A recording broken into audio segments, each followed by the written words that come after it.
Hello बच्चों, welcome to Sunil academy. और आज हम पढ़ेंगे बेटा डिटर्मिनेंट चैप्टर की एक्सरसाइज 4.5 से एक ऐसा क्वेश्चन जो बार बार एग्जाम में आपको 5 मार्क्स में पूछा गया है और यह क्वेश्चन नंबर 15। इसको बेटा मोस्ट इंपॉर्टेंट लिख लीजिए, अच्छे से बार बार प्रैक्टिस कर लेना। अगर आप वीडियो देखते हो लाइक जरूर करिएगा और चैनल को लाइक सब्सक्राइब शेयर कमेंट जरूर करें। क्वेश्चन क्या है बेटा, ए मुझे दे रखा है, सबसे पहले इनवर्स पता करना है, फिर उसके बाद में इन इक्वेशन को सॉल्व करना है। ठीक है, तो पहले तो आधा ये वहां तक काम करते हैं, इनवर्स फाइंड करते हैं। तो सिंपल अगर ये दिया तो इनवर्स कैसे फाइंड करते हैं, उसके कोफैक्टर फाइंड करके, एडजॉइंट फाइंड करके। तो वहीं पे चलते हैं बेटा। तो सबसे पहले तो मैं डिटर्मिनेंट ऑफ ए निकालने वाला हूं। उसके लिए क्या करना पड़ता है, एक्सपैंड बाय रो वन। ठीक है, वो आप लिख लेना। तो मैं साइन लगा देता हूँ, प्लस माइनस प्लस। सबसे पहले 2, तो मैंने पहले ही बताया था बेटा क्या करना होता है, पहली लाइन छोड़ देनी है, फिर दूसरा लोगों दूसरी लाइन छोड़ देना, तीसरा लोगों तीसरी लाइन छोड़ देना, कंफ्यूजन सारी खत्म हो जाएगी। ये बन जाएगा -4, फिर फॉर्मूले का माइनस, ये आ गया बेटा प्लस का 4। आगे है बेटा माइनस माइनस प्लस 3, फिर दूसरी लाइन छोड़ दी हमने, सीधा क्या आएगा -6, फॉर्मूले का माइनस, ये आएगा बेटा माइनस का 4। और फिर क्या किया, प्लस का 5।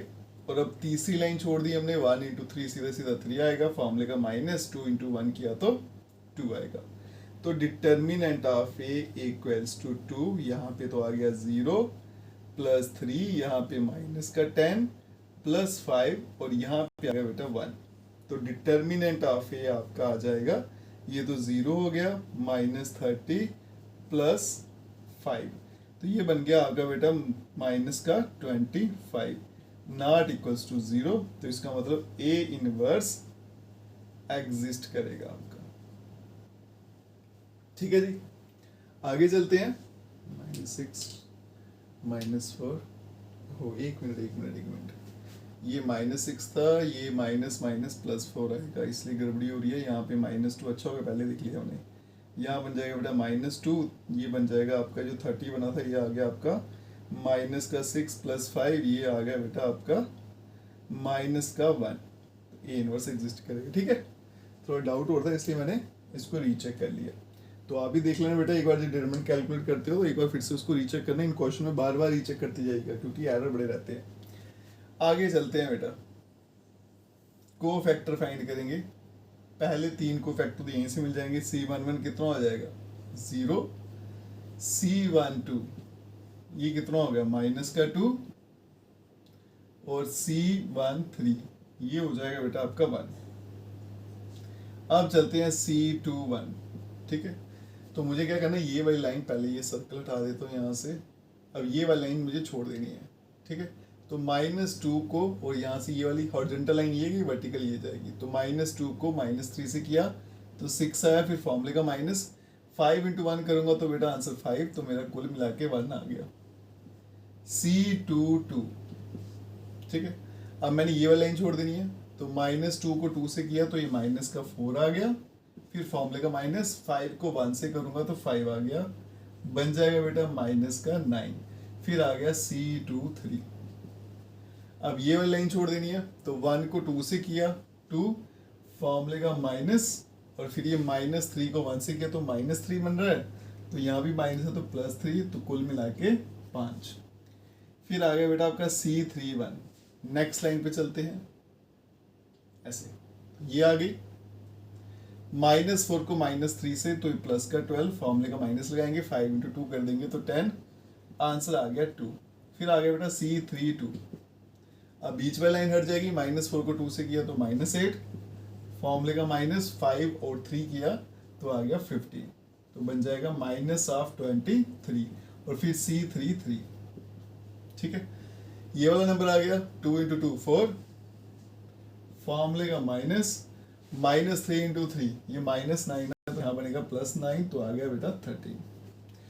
अब कोफैक्टर तो आगे, लेकिन साइन चेंज करना पेंडिंग है। जहां जहां और दिख रहा है, यहाँ दिख रहा है, यहाँ भी दिख रहा था, यहाँ भी ऑड है बेटा तो माइनस बन जाएगा, यहाँ पे ऑड है तो प्लस बन जाएगा। अब सीधा निकालेंगे बेटा एडजॉइंट ऑफ ए। तो मैंने रो वाइज लिखे हैं कोफैक्टर, कॉलम वाइज लिख दीजिए, एडजॉइंट आ जाएगा 0 2 1, फिर बेटा -1 -9 और 5, और यहाँ पे आ गया 2 23 और 13, ठीक है। एक बार फिर कैलकुलेट कर लेते हैं, एरर ना रह जाए। 0 2 1 0 2 1 -1 -9 -5 -1 -9 और -5 था, देखा, ये मैंने ऊपर लिख दिया था इसलिए मुझे दिखा नहीं। ये आ गया बेटा 2 + 23 और 30। आप भी बार बार क्रॉस चेक करते रहना। अब चलेंगे ए इनवर्स पे। तो A inverse equals to 1 upon determinant of A तो -1 है, और यहाँ एडजॉइन लिखेंगे 0 -1 2 2 -9 23 1 -5 और आ गया बेटा 13। अब ये माइनस बाहर बैठा है, इसको भी अंदर शिफ्ट कर देते हैं, तो ये बनेगा बेटा 0, साइन चेंज हो जाएंगे 1 -2 -2 + 9 -23, और यहाँ पे -1 + 5 -13। तो ए काम हमारा हो गया बेटा, ए इनवर्स जो था वो निकल चुका है। अब मुझे इनको सॉल्व करना है और यूजिंग मैट्रिक्स मेथड, ठीक है। 3 इक्वेशन कैसे सॉल्व होती है, मैट्रिक्स मेथड से। अब देखो बेटा, इसमें ए इनवर्स का क्या इस्तेमाल है वो देखिएगा। उसके लिए मैं यहाँ से मिटाता हूँ। अब मेरा काम बड़ा आसान हो गया क्योंकि ए इनवर्स तक मैं कर चुका हूँ। अगर आप ध्यान से देखो बेटा, ये मेरे पास 3 इक्वेशन है, पहले इनकी 3 मैट्रिक्स बनाऊंगा मैं। पहली बनेगी ए, उसमें क्या आएगा 2 -3 और 5, फिर आया 3, फिर आया 2, फिर आया -4, और फिर लास्ट में आ गया बेटा 1 1 -2। दूसरी बी बनेगी 11 -5 और -3, और तीसरी बनी x, जिसमें आ गया आपका x y और z। अब इनको सॉल्व करेंगे मैट्रिक्स मेथड में। तो a का पहले डिटरमिनेंट फाइंड करेंगे, फिर a का इनवर्स फाइंड करेंगे। अगर आप देखो बेटा, ये 2 -3 5 2 -3 5 3 2 -4 3 2 -4 1 1 -2 1 1 -2, मतलब ये वाला a और ये वाला a सेम है। तो मैं a इनवर्स तो निकाल चुका हूँ, तो मुझे क्या करना है, सिर्फ मैट्रिक्स मेथड का फॉर्मूला लगाना है, a इनवर्स की वैल्यू डालनी है और मेरा काम खत्म हो जाएगा। तो सीधा चलेंगे बेटा, x = a इनवर्स और साथ में मल्टीप्लाई में क्या होता है b, वैल्यू डालेंगे और आपका आंसर लाएंगे। तो यहाँ पे मैं मिटा देता हूँ ये सारे का सारा। फिलहाल मुझे इसमें ए इनवर्स चाहिए, उसको रखते हैं, बाकी हम मिटा देते हैं, ठीक है। तो ये मैंने साफ कर दिया बेटा, यहाँ तक जगह बना दी है हमारे x की वैल्यू फाइंड करने के लिए।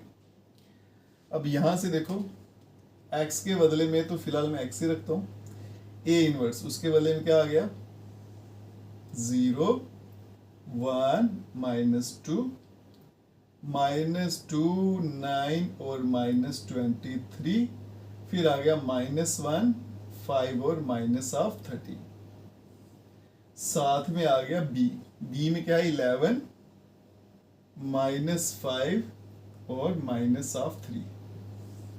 अब करते हैं बेटा इसको मल्टीप्लाई। तो x = 0 को 11 से किया तो 0, 1 को -5 से तो -5 माइनस प्लस 3 2 6, ठीक है। -2 को 11 से किया तो -22 हो गया, 9 को 5 से किया तो ये -45 हो गया, 23 माइनस प्लस हो जाएगा, 60 होती 69 हो जाएगा, ठीक है।